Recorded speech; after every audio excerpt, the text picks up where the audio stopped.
부모님께서 차를 주셨는데 이제 거기 안에 수면제가 들어있었어요. 수건으로 입을 막고 청테이프로 층층 감기 시작하셨습니다. 오토바이나 정도 묶을 정도의 어떤 굵은 진짜 쇠사슬이었는데 그거를 발에다가 채우시는 거예요. 제 얼굴을 주먹으로 마구 때리고 입을 틀어막고 외부와 연락할 수 없도록 핸드폰을 빼앗고 소지품마저 다 숨겨버렸습니다. 못 잡은 게 몇 군데가 있더라고요. 그러니까 한 번 못 박은 게 아니더라고요. 1년이라는 기간 원룸에 갇히게 됐었어요. 말 그대로 진짜 납치와 감금이 이루어지는 곳이 바로 강제교정 교육이었습니다. 정말 억울한 경우가 뭐냐면 부모님께서 그렇게 하실 분들이 아니거든요. 무조건적이고 희생적이고 자녀가 전부였던 그 마음을 가지고 이용을 한 거죠. 제가 그런 정신병이 있는 것처럼 이렇게 유도를 했고 도둑놈 그리고 거짓말쟁이 심지어는 무슨 큰 범죄자인 것처럼 이렇게 몰아갑니다. 저는 그 어린 나이에 마치 사회 불구자처럼 밀장을 당하는 기분이 들었습니다. 개정 교육을 빙자한 돈벌이. 아니 사람들이 내가 불쌍해서 그렇게 하는 것이 아니라 나를 정말 돈을 벌기 위해서 이용하는 수단이구나라는 생각밖에 안 들더라고요.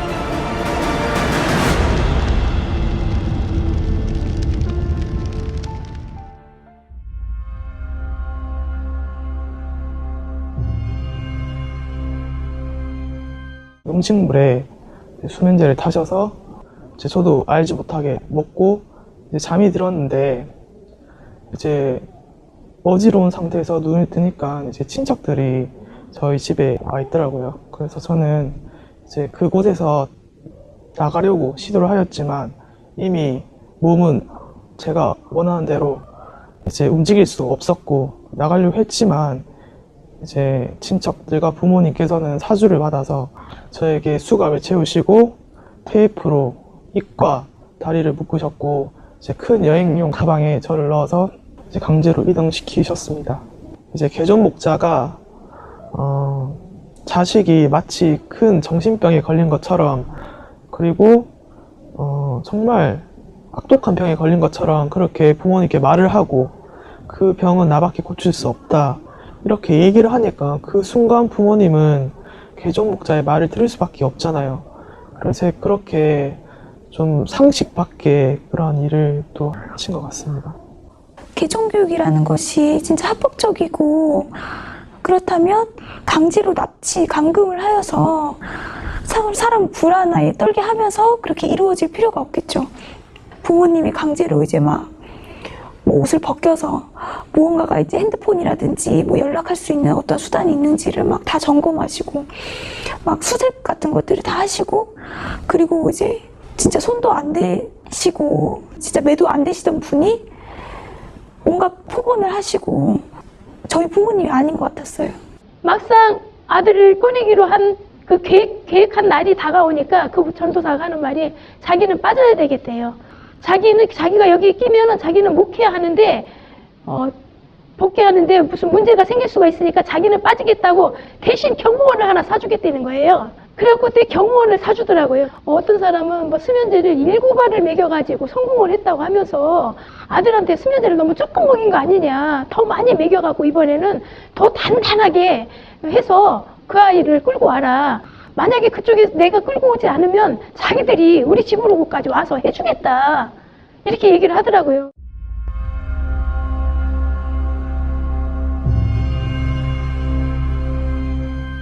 감금이에요, 감금. 왜냐면은 그 모텔에 있을 때도 방 하나에 4식구가 나란히 자요. 화장실 갈 때도 쫓아와요. 밖에서 이렇게 딴짓 안 하나 귀대고 있다가 나오면은 데려가요. 절대 개인 행동 못하게. 나이가 그때 제가 갈 때가 34살이었거든요. 35살. 성인 35살을 옆에서 이렇게 팔짱 끼고 다니고 핸드폰 뺏고 그리고 이제 화장실 갈 때도 쫓아다니고 일거수일투족을 감시를 받고 한다라는 건 상상도 할 수 없는 거. 이 대한민국에서. 그것도 가족이. 경찰이 와도요. 가족이라는 이름 때문에 전혀 손을 댈 수가 없게 만들어요. 그리고 원룸에 갇혀 있을 때 그 주변에 막 그런 상황들이 또 많이 일어나요.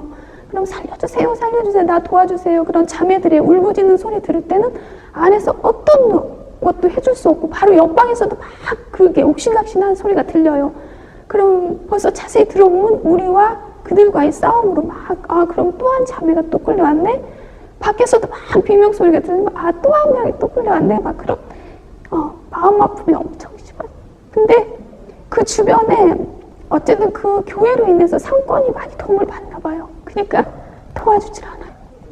도와주세요 해도 그냥 또 어떤 일이 있대하고 그냥 일상적으로 지나치지 안 도와주더라고요. 그 사람들이 우리를 비방하는 말들이 참으로 이제 우습지 않습니까? 성경을 통해서 이제 이것을 기준으로 본다면 참 이곳이 진짜 이제 명쾌하고 정말 그 원칙에 맞게끔 이제 그런 답이 있는 곳인데 그런 것들을 이제 그 뭐 사사건건 이제 그런 말도 안 되는 것으로 이렇게 비방하는 것을 보면 상식이 있다면 이제 그것을 들어만 봐도 이제 뭐가 맞는지 아닌지 알 수가 있지 않습니까? 그쪽에는 말씀도 없고 진리도 없고 하나님 뜻대로 하지 않는다는 것이란 것을 알게 됐어요. 개종교육하는 그 목사들이 그들은 진리가 없고 하나님 말씀이 없고 예수님 말씀이 없으니까 진리를 이렇게 성경으로 하자고 했을 때 그들이 답변을 못 해주니까 저한테 포천의 허브랜드에 향을 가서 맡고라. 자신 있게 당당하게 말씀으로 해야 되는데 성경으로 안 되니까 어떻게 허브랜드 향을 맡고야 개종교육이 되겠어요. 빵의 영상들을 보았을 때 어느 것 하나 성경적인 것이 없었고 또 성경적인 반증을 통해서 무엇인가 말을 할 수 있는 부분들도 아니었습니다. 모두 다 인신공격에 대한 부분이었고 다 거짓으로 판명이 났던 PD수첩의 영상들이었습니다. 그 교육을 진행할 때는 1대1 교육인 것처럼 이렇게 테이블에 같이 앉게 되는데요. 실제로는 1대1이 아니라 거의 20대 1이라고 보시면 됩니다. 제 옆으로는 가족들이 같이 앉아 있고 그리고 뒤로는 적게는 5명, 많게는 10명이 넘게 이미 개종이 된 사람들이 앉아 있습니다. 내 자식이 이 정도밖에 안 되는구나라는 그런 분위기로 몰아가면서 거기에서 그들이 주장하는 교리들은 가족들이 듣기에는 그들의 말을 믿게 되거든요. 근데 보면 계시록도 알지 못하면서 우리를 틀렸다고 자꾸 지적을 하고 그리고 그들이 하는 말은 성경에는 전혀 또 맞지도 않습니다. 대부분 하는 것은 무수한 자료들을 가지고 와서 총회장님에 대한 비방 그리고 우리들이 굉장히 뭔가 잘못된 것처럼 근거 없는 자료를 가지고 비방하는 말들이 대부분이 됩니다.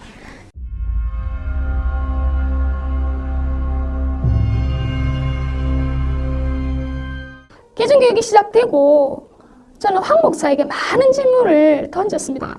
그러나 황 목사는 답변하지 못했고 횡설수설했고 성경과 상관없는 과학 지식만 늘어놓고 나중엔 자신이 설명하지 못하는 부분들이 계속해서 생겨나고 그의 논리에서 오류가 나타나니 원리의 일정을 채우지 못하고 다른 약속이 생겼다면서 교육을 중단하고 가버렸습니다. 그의 무지함은 그 당시 보고 있었던 가족들이 더 잘 알 것입니다. 어린 아들도 그 목사의 말에 오류가 있다는 것을 알아들을 정도였으니 말입니다. 그리고 나중에 남편에게 들은 내용이지만 황 목사는 감사 헌금이라며 남편에게 개종교육 때마다 돈 봉투를 받았습니다. 말씀이라고 한두 줄 제대로 하지도 못하면서 무엇이 감사해서 헌금을 그 목사에게 줘야 하는지 헌금은 하나님께 드리는 예물이 아닌가요? 그런데 그 목사에게 감사 헌금이라니 기가 막혔습니다. 부모님께 정말 거액의 돈을 받고 모든 계획하에서 그들의 개종 교육을 진행을 합니다. 그래서 실제로 저는 미행부터 그 과정을 쭉 당했는데요. 그 미행부터 그 드는 돈 같은 것을 그들은 다 요구를 하고 부모님께 그런 것들을 다 지시를 내립니다.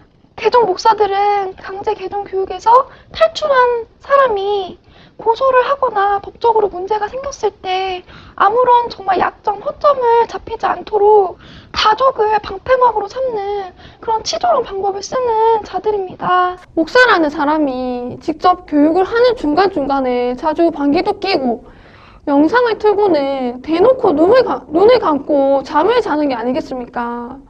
아니 세상에 한 사람을 교육시키겠다고 하는 목사가 이런 태도를 보여도 되는 건지 교육을 시키겠다는 건지 뭐 하자는 건지 이런 모습들을 보니 목사 같지도 않았고 그 말을 들을 가치가 전혀 없겠다고 생각이 들었습니다. 게다가 점심시간만 되면 자기가 먹고 싶은 음식을 주문했습니다. 버젓이 왕처럼 앉아서 저희 부모님이 계산할 때까지 기다렸고 그것을 당연하다는 듯이 식사를 했습니다. 이렇게 바보같이 에게 순종해서 당하는 부모님이 너무 안타까웠고 답답하고 미칠 것만 같았습니다. 제가 그때 한 5일인가 굶었을 때 그 당시 저를 가르치겠다고 왔던 그 목사님이 제가 굶는 걸 다 보고 있었어요. 5일 동안 밥을 안 먹으면요 사람이 실신이 되더라고요. 그래서 이렇게 누워있어 앉아있을 힘도 없어요. 누워있는데 그 목사가 짜장면을 시키는 거예요, 제 앞에서. 그러더니 짜장면을 너무 맛있게 먹는 거예요. 저 모습을 정말 세상에 있는 모든 신앙하는 사람이 저 모습을 봐야 되는데 나 혼자 봐서 저걸 어떻게 하나, 제가 그 생각을 했어요. 그래서 지금도 대법원에 가면은 사건 조사한 그 한 사람 한 사람 다 불렀거든요. 정말 이 세상 사람들한테 그 조사했던 그 기록 하나하나, 그게 다 지금 은폐되어 있고 다 보관되어 있잖아요. 그걸 다 보여주고 싶어요. 거기 보면은 왜 굶겼는지 그 이유도 다 써 있어요. 너무 힘이 세니까 밥을 굶기면 힘이 없어서 우리가 시키는 대로 하겠구나. 그런 게 다 기록이 되어 있어요. 그걸 세상에 다 보여주고 싶어요.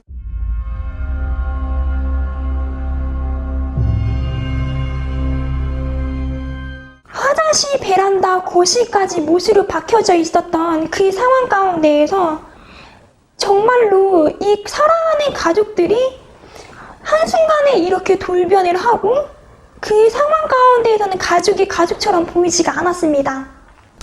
그래서 아침에 되었고 오늘은 어떻게 해서든지 내가 여기서 나가야겠다. 어떻게 해서든지 이 상황에서 내가 탈출해야겠다. 나가는 것이 살 길이라고 생각했기 때문에 눈이 뜨니까 아빠는 화장실에 계셨고 이제 엄마는 부엌에서 요리를 하고 계셨고 그리고 이모는 제 옆에서 계속 눈이 떴다 감았다 하시면서 저를 감시하고 있었습니다. 근데 그 후에 이모가 잠깐 이제 잠이 든 사이에 이때가 기회다 싶어서 현관문 쪽으로 갔더니 아니나 다를까 이제 끈으로 묶여져 있더라고요. 근데 너무나 감사하게도 진짜 하나님의 은혜로 너무나 감사하게도 이 끈이 너무나 잘 풀리는 끈이었더라고요. 끈을 풀고 문을 따고 이제 맨발로 슬리퍼를 들고 그 자리에서 그 현장에서 탈출하게 되었습니다. 이것이 이제 첫 번째 사건이었고 이제 두 번째 사건은 집이 2층 집인데 이제 화장실에 사람 한 명 정도 나갈 수 있는 이제 공간이 창문이 있는데 이제 세면대를 올라가서 그 창문으로 나와서 이제 탈출을 하게 되었고 그때 당시에는 신발을 신을 수 있는 그 겨를이 없었고 어떻게든지 이 자리에서 나가야겠다라는 그 생각만 있었기 때문에 눈이 너무너무나 굉장히 많이 왔던 그 맨발로 차 도로변에 정말 미친 듯이 뛰었습니다. 동생한테 내가 화장실을 가야겠다 이렇게 얘기하니까 동생이 그 쇠사슬 풀어주더라고요. 그래서 화장실에 들어간 사이에 진짜 많은 생각을 했었던 것 같아요. 탈출을 해야 되느냐 아니면 그냥 계속 있어야 되느냐. 그래서 그 짧은 찰나에 생각을 했던 게 이 상황을 빨리 모면을 해야 되겠다 싶어서 그때 화장실 문을 열고 동생한테 옷을 좀 가져다 달라 이렇게 얘기를 해서 동생이 가지러 간 사이에 문을 열고 집을 탈출하게 되었습니다. 그래서 제가 달리기가 별로 안 빠르기 때문에 잡히게 되면 다시 쇠사슬을 차야 되는 그런 상황이 너무 싫었고 그렇기 때문에 어떻게든 제 입장에서는 필사적으로 도망을 가기 위해서 저희 집 아파트 앞동에 있는 그 집이었는데 어떤 아주머니가 문을 열고 집을 들어가시길래 저도 그냥 따라 들어가서 신발도 신지 못한 채로 살려달라고 이렇게 얘기를 했었습니다. 그래서 이 아주머니가 보고 너무 이상한 나머지 무슨 일이냐고 이제 물어봤었고 저는 발에 쇠사슬을 차고 있었고 납치를 당했었다 이렇게 얘기를 했었어요. 그래서 이 아주머니께서 경찰에 신고를 해주셨어요. 그 첫째 날에 제가 그 경찰한테 그 보호를 받지 못했던 그 경험이 있기 때문에 안 되겠다 싶어서 그냥 도망을 가려고 했는데 이 아주머니께서 아무래도 제가 좀 상황이 위급한 것 같고 보통이 아니다 싶으니까 저를 안 놔주시더라고요. 그때 당시만 해도 제가 집에서 있었던 일도 그렇고 너무 정신적인 충격이 커서 어떻게 더 이상 도망을 가고 내 상황을 어떻게 수습할 제가 처지가 전혀 아니었었기 때문에 그 경찰한테 그냥 제 있는 상황을 그대로 얘기할 수밖에 없었고, 그래서 저는 다시 그 경찰에 의해서 저희 집 근처에 있는 이제 가게 되었는데, 또 역시나 가족의 문제이기 때문에 대수롭지 않게 생각하고 저를 다시 집으로 돌려 보내겠다라고 이렇게 하시더라고요. 절대로 부모님과는 같이 가지는 않겠다라고 얘기를 했는데, 이 경찰은 제가 집에 가고 난 뒤에 1시간 뒤에 저희 집에 오겠다. 그리고 휴대폰을 손에 꼭 가지고 있어라. 연락을 받아라. 라는 그 경찰의 약속을 받고 저는 또 부모님과 함께 집으로 갔었는데, 부모님께서는 또다시 저를 쇠사슬로 채우셨고, 오겠다는 경찰도 오지도 않고 집에 전화도 온 적이 없었습니다. 너가 여기서 이제 나갈 수 있는 방법은 전혀 없다고 하면서 문도 이미 잠금 장치가 다 되어 있었고 밖에서만 열릴 수 있는 문이었고 창문도 가장 눈에 띄는 큰 창문이 있었는데 그 창문을 열어 보여주면서 너 여기로 나갈 수도 없다. 너가 나갈 수 있는 방법은 오직 사인해서 교육받는 것밖에 없다 라고 말하는 거예요. 자기가 이렇게 방까지 데리고 왔는데 한 번도 실패한 경우가 없다고 하면서 이 자매는 30일을 버텼는데 너는 40일 한번 버텨봐라. 자기는 너가 버티면 버틸수록 더 좋다라고 말씀하시는 거예요.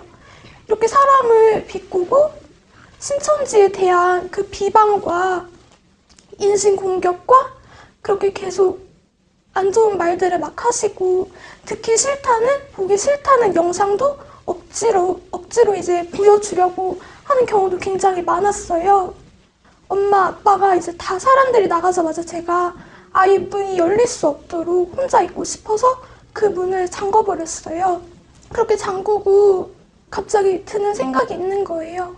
아, 이게 하나님께서 주신 그 때이구나 라는 생각이 들었어요. 그래서 그 방에 있던 가방에 제 옷가지와 이제 제 생활할 수 있는 물품들을 다 썼어요.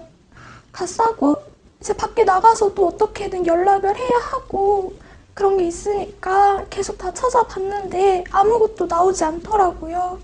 그런데 아빠가 한 달 정도를 이제 이 교육을 계획하고 오셨기 때문에 담배를 많이 사다 놓으신 거예요. 내가 저거라도 가지고 가서 팔아서 사용해야겠다 하는 생각 들고, 그래서 이제 그 담배들을 가방에 다 담고 부모님 잠드실 때까지, 눈에 띄지 않을 때까지 계속 기다렸어요. 계속 기다려가지고 그 침대 위에 있는 창문 열어서 이제 나오게 된 거예요. 근데 이제 거기가 이제 시골이었어요. 아무것도 보이지가 않는 거예요. 나와서 일단 여기를 벗어나야겠다는 생각밖에 들지 않았어요. 그래서 계속 타고 올라가면서 굉장히 추운 날이었거든요. 겨울이었는데 보이는 편의점마다 다 들어가면서 이쪽으로 가면 어디가 나오냐라고 물어봤었어요.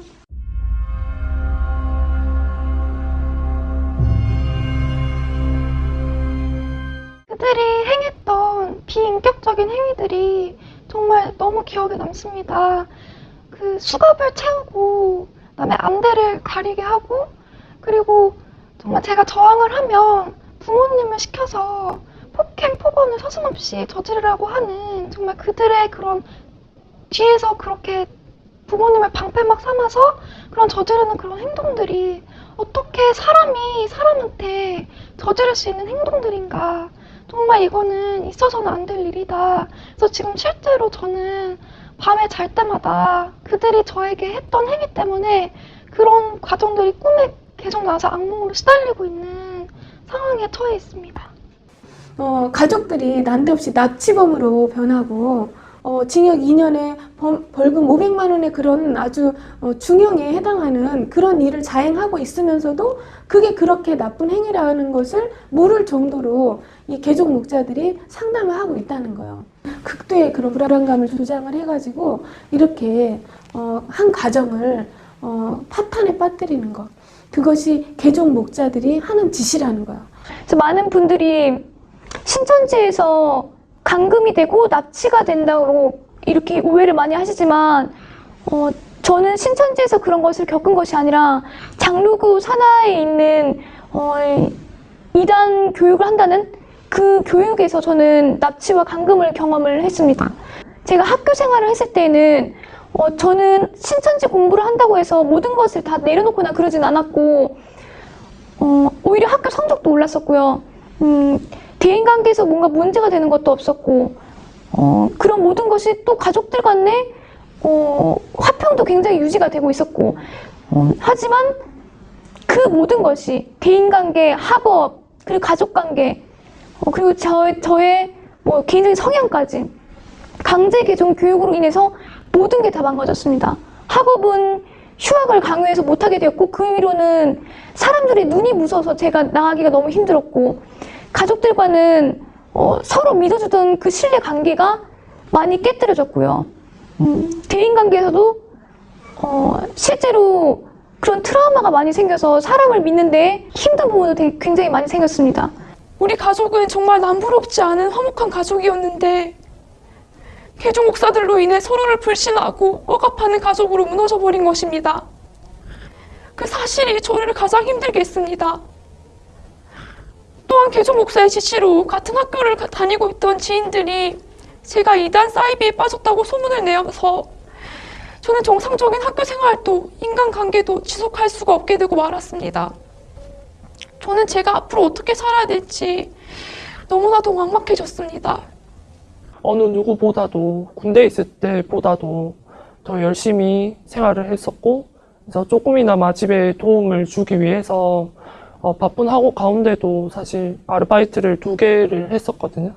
그래서 지원을 해드렸고, 그런데 이렇게 일주일 동안 이렇게 강제로 교육을 받게 되었을 때 정말 어렵게 구한 직장이었는데 그 직장도 다 잘리게 되었고 부모님과의 관계도 많이 안 좋아진 상태였습니다.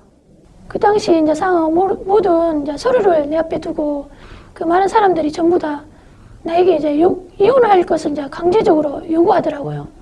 가족이었던 목사인 고모부는 나에게 이혼하지 않으면 응하지 않으면은 엄청난 말을 하더라고. 그때 당시 진짜 내 몸을 갈기갈기 찢어서 뭐 길거리에 널어놓겠다는 그런 말을 하고 내 머리를 갈아서 뭐 먹어버리겠다는 그런 말을 하면서 나를 협박하더라고요.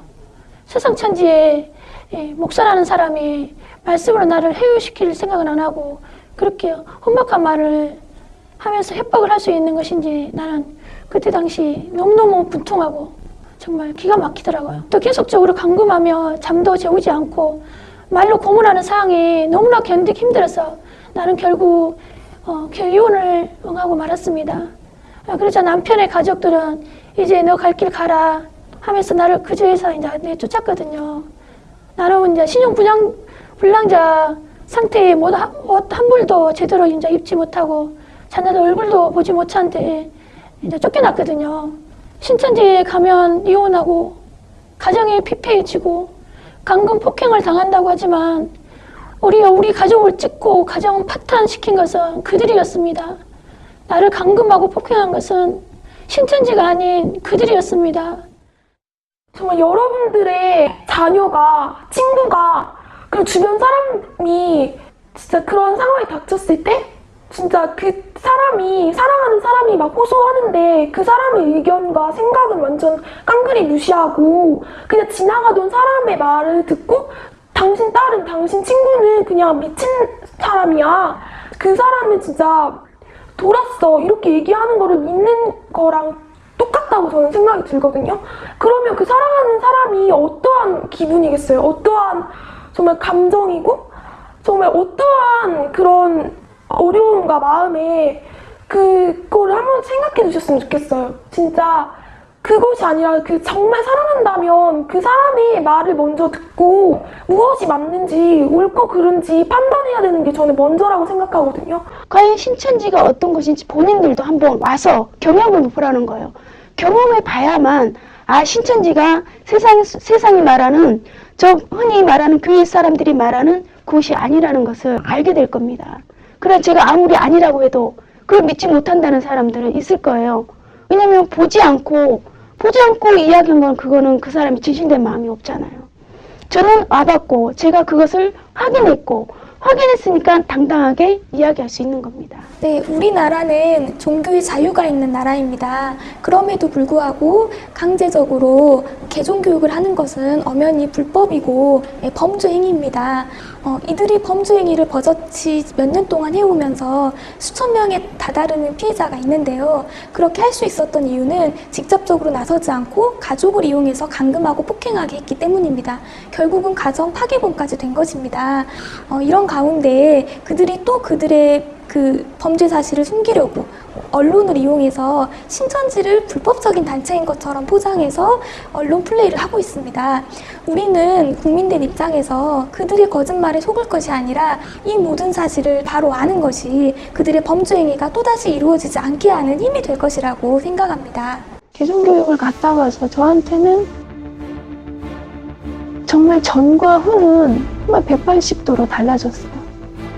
아주 안 좋게. 완전 인권 유린이잖아요.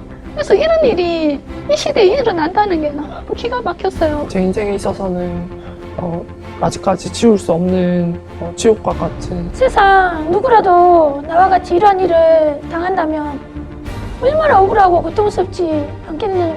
정말 이 대한민국 안에서 어떻게 이런 일이 있을 수 있을까. 대한민국 헌법 제10조 모든 국민은 인간으로서의 존엄과 가치를 가지며 행복을 추구할 권리를 가진다. 국가는 개인이 가지는 불가침의 기본적 인권을 확인하고 이를 보장할 의무를 진다. 제37조 제1항 국민의 자유와 권리는 헌법에 열거되지 아니한 이유로 경시되지 아니한다. 제12조 제1항 모든 국민은 신체의 자유를 가진다. 인간 존엄성과 국민의 자유가 보장된다는 대한민국에 사람이 동물보다 못한 취급을 받는 일이 어찌 허용될 수 있으며 왜 용인하고 있는가? 반인륜적, 부도덕적인 행위를 저질러 놓고 오히려 신천지의 죄를 뒤집어 씌우는 것이 어찌 사람의 도리라 할 수 있겠는가? 누가 이들의 상처와 억울함을 보상할 수 있는가? 강제 개종교육은 엄연히 대한민국 헌법을 정면 위반한 행위이며 반드시 근절되어야 한다.